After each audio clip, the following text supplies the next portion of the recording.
Ukraine जंग की देखिए लगातार 8वें महीने में प्रवेश कर चुकी है। पिछले 8 महीनों से जो जंग है वो लगातार देखी जा रही है और ज्यादा घातक हो गया है। जो पूरा युद्ध है रूस और यूक्रेन के बीच, जंग तेज हो गई है। वार पलटवार का सिलसिला जारी है। यूक्रेन ने रूस पर पलटवार किया। यूक्रेन ने बेलग्रेड इलाके में ताबड़तोड़ हमले किए हैं। लगातार दोनों देशों की सेना एक दूसरे पर हमले कर रही है। झुकने को कोई भी तैयार नहीं है और ये जो पूरा विवाद है दोनों देशों के बीच, ये जो जंग है वो लगातार बढ़ रही है और अब इसी बीच तीसरे विश्व युद्ध की संभावना भी जताई जा रही है, क्योंकि माना यह जा रहा है कि नाटो में यूक्रेन को शामिल किया जा सकता है और उसके बाद पुतिन बौखलाए हुए हैं, गुस्से में हैं और तीसरे विश्व युद्ध की चेतावनी पुतिन ने दे दी है। और इस पर चर्चा के लिए मेजर रिटायर्ड मोहम्मद अली शाह मेरे साथ हैं, रक्षा विशेषज्ञ के तौर पर। मोहम्मद अली शाह, कैसे इस सबको देखें? लगातार इससे पहले भी कई बार पुतिन ये कह चुके हैं कि न्यूक्लियर वॉर होगा, तीसरा विश्व युद्ध होगा, लेकिन चूंकि नाटो में शामिल किए जाने की बात यूक्रेन को की जा रही है, तो क्या माने कि अब गारंटी इसकी पक्की हो रही है? नहीं, गारंटी तो खैर अभी कोई पक्की नहीं है और अभी फिलहाल अगर आप मेरे से पूछें तो मुझे लगता भी नहीं कि वैसे ये विश्व युद्ध की तरफ इसके आसार भी हैं। हाँ, यूरोप वॉर जरूर होएगा कि यूरोप के अंदर के यूरोप की जितनी भी कंट्रीज हैं मैक्सिमम वो इसमें शामिल हो जाएंगी अल्टीमेटली। जैसे कि ऑलरेडी बेलारूस ने दिखाया है अपना सपोर्ट रूस के लिए। इस तरीके से और देश आएंगे सामने और आ रहे हैं सामने। और प्रेसिडेंट पुतिन ये पूरी दुनिया को आगाह कर रहे हैं कि भैया, क्योंकि कहीं के दिल के किसी कोने में वो भी चाह रहे हैं, हालांकि वो ताबड़तोड़ हमला कर रहे हैं, उनका नुकसान उनका भी हो रहा है और वो तोड़ भी रहे हैं कि वो हमले भी कर रहे हैं यूक्रेन पे कि भाई ये जंग किसी तरह रुक जाए। कोई भी ये जंग नहीं चाहता है, कोई भी, मतलब जो प्रेसिडेंट जेलेंस्की हो या प्रेसिडेंट पुतिन हो, ये केवल मतलब मैं क्या बताऊं आपको कि देखिए जब सिपाही होता है, जब वो लड़ता है बंदरा जी, तो वो इसलिए लड़ता है कि भाई उसको नफरत है, उसके सामने जो है उसको दिख रहा है, वो इसलिए लड़ता है कि उनके पीछे जो है उनको उनसे मोहब्बत है, उनको बचाने के लिए वो लड़ता है। तो आप देखिए ये जंग जो है वैसे बहुत खतरनाक रुख ले रहा है, इसमें कोई शक की बात है ही नहीं। और 8वें महीने में जाते, बिल्कुल दुरुस्त फरमाया आपने, बिल्कुल खूब कहा, 8वें महीने में हो गया, मगर मेरे को ये दिख रहा है, ये आशंका दिख रही है कि ये जंग और लंबा खींचने वाला है। ये अभी फिलहाल तो मुझे लग नहीं रहा कि ये समाप्त होगा, क्योंकि कुछ अधिक देश ऐसे हैं जो सामने आए थे, जैसे कि तुर्की सामने आया था, इजराइल सामने आया था। जी बिल्कुल, तो देखिए लगातार आपको हम बता रहे हैं कि कैसे जो ये जंग है वो और तेज होती जा रही है। रूस ने यूक्रेन पर हमले तेज कर दिए हैं। राजधानी कीव पर अटैक किया गया है। कामिकेज ड्रोन से कीव पर हमला किया है रूस ने और लगातार न सिर्फ रूस बल्कि यूक्रेन की तरफ से भी अटैक किया जा रहा है, काउंटर अटैक किया जा रहा है और अब जो विवाद है वो और ज्यादा बढ़ता हुआ फिलहाल नजर आ रहा है। युद्ध के खतरे के बीच नाटो की बैठक भी एक तरफ हुई है, चूंकि कहा यह जा रहा है कि जब इस बात की खबरें सामने आई कि शामिल किया जा सकता है यूक्रेन को नाटो में, नाटो देशों में यूक्रेन भी शामिल हो सकता है, उसके बाद से ही जो धमकियां हैं वो और ज्यादा तेज कर दी हैं रूस ने। पुतिन ने धमकी दी है कि अगर शामिल किया जाता है नाटो देशों में यूक्रेन को तो तीसरा विश्व युद्ध पक्का होगा, निश्चित ही होगा। अब पूरी दुनिया की निगाहें इस बात पर टिकी हुई हैं कि रूस का अगला कदम क्या होता है, लेकिन कामिकेज ड्रोन से कीव पर हमला रूस की तरफ से किया गया है और रूस के भीषण हमले ने यूक्रेन की कमर तोड़कर रख दी है। रूसी सेना के नॉन स्टॉप अटैक के आगे यूक्रेनी सैनिक पनाह मांग रहे हैं, जिसके बाद जेलेंस्की ने अपने मददगार देशों से रूसी हथियार देने की मांग की है। कैसे रूसी हथियारों से रूस को मात देने की तैयारी है, इस रिपोर्ट में आप देखिए।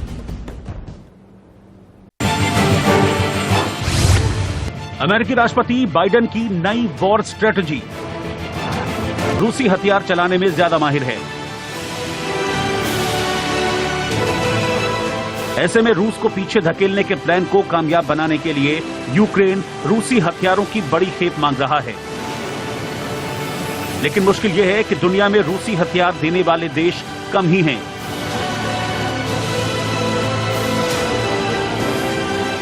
ऐसे में यूक्रेन को खुलकर सैन्य मदद दे रहा अमेरिका सामने आया है। वो दुनिया भर में अपने सहयोगियों से रूस और सोवियत यूनियन में बने हथियारों की खेप जुटा रहा है, जिससे यूक्रेन की मदद की जा सके। बताया जा रहा है कि इसमें अमेरिका को काफी हद तक कामयाबी भी मिली है।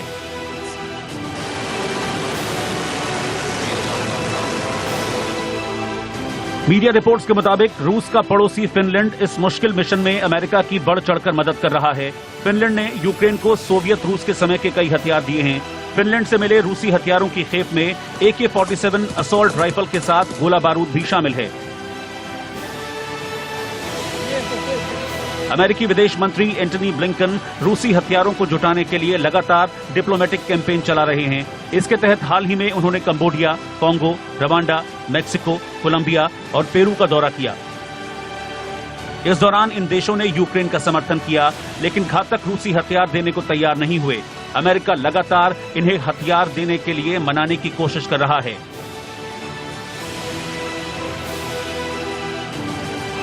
लेकिन अमेरिकी मुहिम को साइप्रस से बड़ा सपोर्ट मिला है। साइप्रस अमेरिका के कहने पर टोर और बक मिसाइल सिस्टम यूक्रेन को देने को तैयार हो गया है।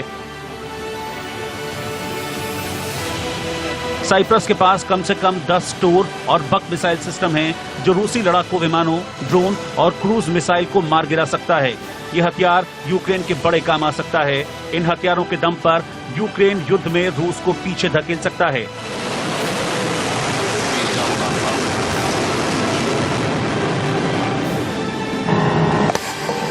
रूस यूक्रेन जंग के बीच टोर और बक मिसाइल सिस्टम की अहमियत का अंदाजा इसी बात से लगाया जा सकता है कि साइप्रस से इसे हासिल करने के लिए अमेरिका ने उस पर लगाया 35 साल पुराना बैन भी हटा लिया है।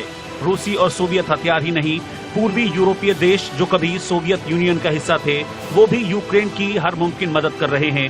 इसमें चेक रिपब्लिक, एस्टोनिया, लातविया, स्लोवाकिया और पोलैंड जैसे देश हैं, जो अब नाटो के मेंबर हैं। रूस का पड़ोसी पोलैंड तो यूक्रेन को सबसे ज्यादा सैन्य सहायता देने वाला देश है। Bureau report, India news.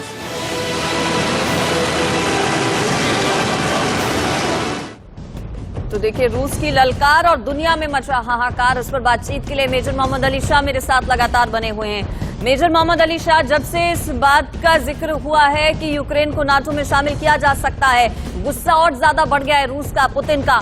और वहीं दूसरी तरफ नाटो देश के जो सदस्य हैं, उनके रक्षा मंत्रियों की बैठक भी हुई है। क्या इसके मायने? अमूमन साल में 1 या 2 बार होती है ये मीटिंग, लेकिन इमरजेंसी बैठक बुलाई गई है इस पर चर्चा करने के लिए। जी हाँ, आपने बिल्कुल दुरुस्त फरमाया। देखिए, जब ऐसी आपत्ति आती है, ऐसी इमरजेंसी आती है, ऐसा कुछ होता है, तब ये ऐसी मीटिंग बुलाई जाती है और उसमें निर्णय लिया जाता है कि अब आगे रणनीति क्या होगी, अब आगे क्या करना है। क्योंकि युद्ध पे तो विराम लग नहीं रहा है। दुनिया ने कोशिश कर ली, लोगों ने कोशिश कर ली, लेकिन यूक्रेन आखिर में वही करेगा जो उसे करना है, रूस आखिर वही करेगा जो उसे करना है, उसको कितना भी कोई लोग समझा दें। अब बात ऐसी है कि रूस ने ताबड़तोड़ हमले शुरू कर दिए हैं और तेजी से और रफ्तार से, और उनकी गतिविधि बढ़ चुकी है यूक्रेन में। खास तौर से क्रीमिया ब्रिज के उड़ने के बाद, जो कि पेनिनसुला ऑफ क्रीमिया और रूस को, जो 19 किलोमीटर का लंबा ब्रिज था, 11 माइल लंबा ब्रिज था, जो उनको कनेक्ट करा था, इसमें देखिए बहुत नुकसान हुआ है, झटका। अब ये भलाई महज एक हादसा हो या यूक्रेन के स्पेशल फोर्सेस ने अंडर वाटर ड्रोन देके कराया हो, कैसे भी कराया हो, मगर झटका तो लगा है रूस को। और रूस ने उसके बाद, अगर आप गौर करेंगे, उसके बाद ही ताबड़तोड़ हमले तेज करे हैं। और उसे कुछ चंद दिन पहले रूस ने 4 इलाकों को अपने एरिया में घोषित किया था, लेकिन उसको भी मैं रूस की अभी विक्ट्री नहीं मानता, उसको मैं जीत नहीं मानता। क्यों? देखिए, बहुत सिंपल बात है। आप और मैं फर्ज करिए, ताकि सब कुछ समझ जाए, इसलिए मैं बोल रहा हूँ ये बात, कि अगर हम शतरंज खेल रहे हैं, शतरंज तो हर कोई खेलता है, जिसको अगर युद्ध की रणनीति ना भी मालूम हो। अब शतरंज में आपने मेरे 4 फायदे, 4 सैनिक मार दिए शतरंज में, क्या इसका ये, और मैंने आपका एक भी गोटी अब तक मारी नहीं है, क्या इसका मतलब ये हुआ कि आप जीत रही हैं? अभी भी खेल अभी बाकी है। मैं आपका वजीर मार दूं, रानी मार दूं, आपका घोड़ा मार दूं, आपका कैसल मार दूं, बाद में वो अलग बात है। चेकमेट कर दूं अलग से, वो अलग बात है। तो अगर रूस ने ये 4 इलाके घोषित करे हैं अपने उसमें, उसको भी अभी तक इट्स टू अर्ली कहने के लिए कि भाई ये रूस की जीत है। मगर मैं बताऊं, जीत किसकी होती है युद्ध में? किसी की जीत नहीं होती, हार दोनों की होती है, नुकसान दोनों का होता है, ताबड़तोड़ हमले दोनों की तरफ से होते हैं। और इतना नुकसान, इतना भारी नुकसान उठाना पड़ता है। जो भी देश जंग ले जाते हैं, मेरे आई होप कि मैं उम्मीद कर रहा हूं कि दुनिया लोग देख रहे होंगे, कुछ सबक ले रहे होंगे कि युद्ध कितना महंगा पड़ जाता है, क्या इसके लेने के देने पड़ जाते हैं। और सबसे बड़ी मुश्किल बात यह है कि हम जंग में जाते हैं क्योंकि हमको शांति चाहिए। जी। बेसिकली अगर यूक्रेन चाह रहा था कि वो नाटो में शामिल हो जाए इसलिए ताकि वो अपने आप को बचा सके कि इसके ऊपर कि वही हमला ना कर सके, ताकि ये बचाव रहे। आप देखिए बर्बाद हो गया यूक्रेन। रूस भी एक तरीके से उनको बर्बाद करते करते वो है कि वो चाह रहा है कि हम तो मरेंगे, हम साथ में तुमको भी लेके जाएंगे। तो यूक्रेन का वो का मेजर मोहम्मद अली शाह, रूस ये कह रहा है कि ये फाइनल धमकी है, अगर नाटो में शामिल किया जाता है रूस को तो फिर अंजाम भुगतना होगा, खामियाजा भुगतना होगा। फाइनल धमकी मैंने दे दी है। प्लान बी पर कहा जा रहा है कि काम कर रहे हैं इस वक्त पुतिन, न सिर्फ हवाई माध्यम से बल्कि जो न्यूक्लियर अटैक है वो अब पानी के जरिए भी किया जा सकता है। इस पर भी प्लान तैयार किया जा रहा है पुतिन की तरफ से। इस पर क्या कहेंगे आप? जी, आपने बिल्कुल सही फरमाया, बिल्कुल 100% इसमें कोई शक की बात नहीं है। और इसमें बात ऐसी है कि अगर देखिए यूक्रेन अब तक नाटो में शामिल हो नहीं पाया है और मुझे लगता नहीं कि नाटो यूक्रेन को के अंदर शामिल करेगा, फ्रैंकली स्पीकिंग। हाँ, उनको वो झांसा देता रहेगा, देता रहेगा, हवा देता रहेगा, हम ये कर देंगे वो कर देंगे, भाई बहुत दूर की बात है। और अगर नाटो में यूक्रेन को शामिल होना ही था और नाटो उनको शामिल कर भी देती तो बहुत पहले हो जाना चाहिए था ये काम। अब इतने आगे जा चुकी है गाड़ी कि वहां से यू टर्न करना बड़ा मुश्किल है। और अभी तो खास तौर से हाँ, नाटो के राष्ट्र अनऑफिशियली बैक स्टेज उनकी मदद करेंगे, बैक स्टेज से, लेकिन स्टेज पे नहीं उतरेंगे, यानी कि boot on the ground. Ukraine को बचाने के लिए बूट ऑन द ग्राउंड कोई नहीं आएगा भाई। हाँ, हम उनका मनोबल बढ़ा दें, उनकी शाबाशी कर दें, अमेरिका के जो बाइडेन वहां पे पहुंच जाएं, यूके के प्रेसिडेंट वहां पे पहुंच जाएं, तीन सबसे प्रेसिडेंट जेलेंस्की की, उनको जर्मनी हथियार एमिनेशन सप्लाई कर दें। इस तरीके से और भी अन्य देश हैं जो उनको बढ़ावा दे दें, लेकिन उनको बचाने के लिए आग दूर से हम देख रहे हैं, आग है, लेकिन आग में कूदना और फिर बचाना उसके लिए बहुत जिगर चाहिए, बहुत हिम्मत चाहिए। क्योंकि मैंने देखा हुआ है, मैं हाथ से खुद गुजर चुका हूं। अब बाहर आग लगी हुई है, वहां चिल्लाना बड़ा आसान है, अरे ये कर लो वो कर लो, वहां से कूदो, मगर ऐसा होता नहीं है। आपको अगर हकीकत में फीलिंग है किसी के लिए, भाई कोई कूदेगा आग के अंदर नहीं, केवल अपने परिवार वालों के लिए, जिनके लिए वो दिल से महसूस करता है, उसी के लिए वो कूदेगा आग के अंदर, अपनी जान जोखिम में डाल के उनको बचाने के लिए। बस वही एनालॉजी, वही लॉजिक मैं यहाँ पे दे रहा हूँ भाई। ये मैं इसलिए दे रहा हूँ ये एनालॉजी, ये लॉजिक, ताकि हर कोई किसी जो हमें दर्शक हैं जो हमें देख रहे हैं वो बड़े आसानी से उनको समझ में आ जाएगी ये बात। अब नाटो राष्ट्र वही तो काम कर रहे हैं, वो दूर से आग को देख रहे हैं और वहां से सप्लाई भी कर रहे हैं, लेकिन वो खुद नहीं कूदेंगे आग के अंदर। और जो फूंक लेके भड़क के उसके अंदर जा रहा है भाई, इसमें बताओ जो जितनी आप बताओ यूके में 10,000 यूक्रेन के वासी ट्रेनिंग लेके उनके सैनिक उतर चुके हैं मैदान के अंदर, मैदान जंग के अंदर, सर पे कफन बांध के। ठीक है, राष्ट्रवाद की भाषा क्या होती है, पेट्रियोटिज्म क्या होता है, नेशनलिज्म क्या होता है, ये हम यूक्रेन से सीखें। यूक्रेन के वासी मरने को तैयार है, मिटने को तैयार है, लेकिन अपने देश के लिए वो बिल्कुल डटे हुए हैं। बहुत अच्छी बात है, शाबाश। मगर आप देखिए, ये भी तो मासूमों की जान जा रही है। तो जो यूके ने जो जान लगाई है, जो एनर्जी लगाई है, इन्वेस्ट कर रही है, जो टाइम एनर्जी, उनको ट्रेनिंग देने में इतनी ही एनर्जी, इतनी ताकत अगर लगा देते वो दोनों राष्ट्रों में किसी भी तरह बातें करने में, आप रूस पे सैंक्शन लगाए जा रहे हैं, आप उनको कोई फर्क नहीं पड़ रहा है। अच्छा, रूस को फर्क पड़ेगा? उनको बिल्कुल फर्क नहीं पड़ेगा, क्योंकि प्रेसिडेंट पुतिन ने रूस को अपने अंदर ही तरीके से इतना मजबूत बनाया है। मदद चूंकि अब दोनों देशों को लगातार मिल रही है और ज्यादा बढ़ गई है। एंट्री अब ईरान की भी हो चुकी है। केमिकेज ड्रोन भेजा ईरान ने और उसके जरिए हमले और ज्यादा तेज कर दिए हैं। यूक्रेन के कीव शहर में पिछले कुछ घंटों में कई हमले हुए जिसमें कई लोगों की जान भी चली गई है। मेजर मोहम्मद अली शाह, बिल्कुल, मैं पहली बात तो आपकी रिसर्च की मैं दाग देता हूं, आपको update minute by minute Ukraine में क्या चल रहा है वो बिल्कुल, जैसे कि एक फौजी आदमी ट्रैक रखता है, आप उससे ज्यादा, मतलब मैं मानता हूं कि आपका न्यूज़ काम है, लेकिन मैं दाग देता हूं, वाकई में पर्सनली मैं आपको कह रहा हूं कि बहुत ही अच्छा आपका रिसर्च है। और जी हाँ, इस पे देखिए, जो मासूम लोग हैं वो उनकी जानें जा रही हैं। एक युद्ध के आखिर में क्या होता है, जो फौजी होते हैं, जो बॉर्डर पे होते हैं, जो सरहद पे होते हैं, जो जवान लोग होते हैं, वो जानते भी नहीं एक दूसरे को, लेकिन एक दूसरे को मारने के लिए तैयार हैं, क्योंकि उनके जो बुजुर्ग हैं, जो नेता हैं, वो कहते हैं ये दुश्मन है, इनको मारो। वो जो नेता हैं वो जानते हैं एक दूसरे को, पहचानते भी हैं, नाम भी जानते हैं, पहले भी मिले होंगे, लेकिन उनके कहने पे जो जवान लोग मरते हैं। अच्छा, अब युद्ध के बाद क्या होता है?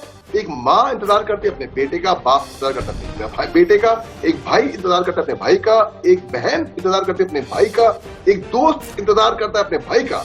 लेकिन अल्टीमेटली होता नहीं है, वो वापस शायद नहीं भी आता है। लेकिन जो रणनीति लड़ते हैं, जो राजनीति लड़ते हैं, जो नेता लोग होते हैं, वो जाके बाद में हाथ मिलाते हैं।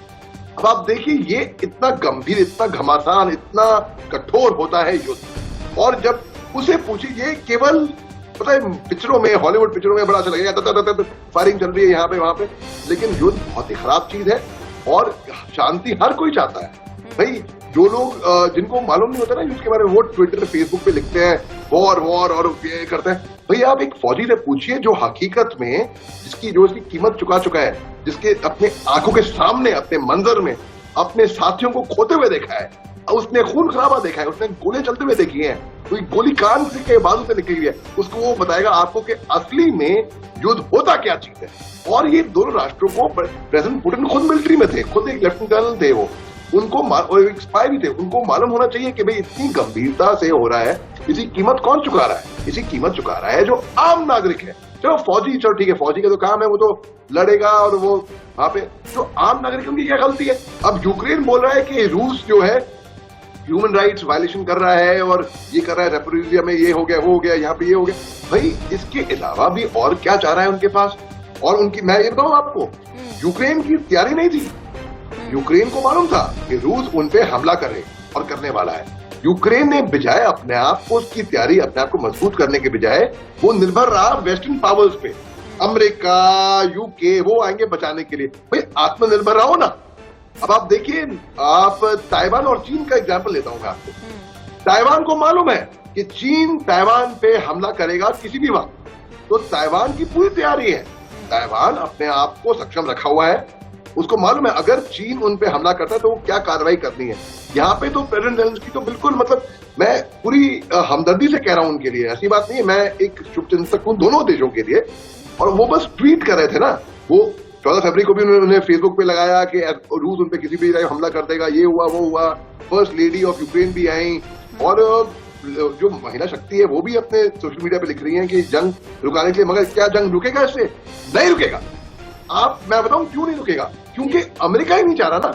अमेरिका जो आग में घी डालने का काम कर रहा है, और अमेरिका ये मान रहा है कि जंग जितना भी लंबा चले उतना ही रूस को नुकसान होगा। मगर मैं बताऊं रूस की इसमें क्या एक और जो वो लोग देख नहीं पाए, वो ये है, जो भाप नहीं पाए, ये अगर जब जाड़े अभी आ गए, तकरीबन आ ही गए जाड़े, और जो साइबेरियन विंड्स हैं वो रूस को फेवर करते हैं। बहुत महत्वपूर्ण बातें आपने कही हैं मेजर मोहम्मद अली शाह। लगातार और भी कई देश हैं, आपने अमेरिका का जिक्र किया, जो कि इस पूरे युद्ध को और ज्यादा हवा दे रहे हैं और दोनों देशों की मदद लगातार हो रही है। ऐसे में जो जंग है फिलहाल थमती हुई नजर नहीं आ रही। आगे क्या होगा इस पर हमारी नजर बनी रहेगी। फिलहाल आपका बहुत शुक्रिया मेजर मोहम्मद अली शाह हमारे साथ जुड़ने के लिए और चर्चा के लिए। एक छोटे से ब्रेक